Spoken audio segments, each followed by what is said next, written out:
Nasunog ang ilang tindahan sa Baclaran kanina madaling araw.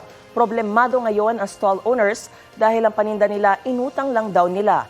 Balitang hatid ni Bam Alegre.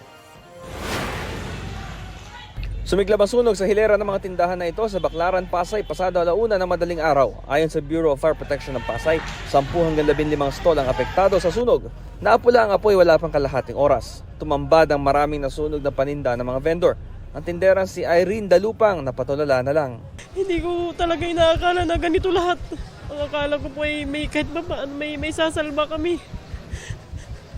Kasi siyempre may mga utang kami na babayaran tapos ganito yung nadatna namin.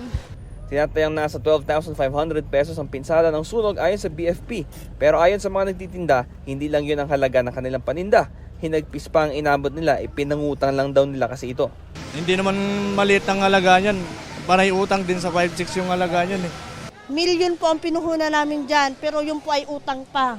Ngayon po, namumroblema kami kung paano po namin babayaran yung pinuhunan namin na inutang namin na nasunog po yung paninda namin. Patuloy ang investigasyon ng BFP sa nangyaring sunog. Bam Alegre, nagbabalita para sa GMA Integrated News.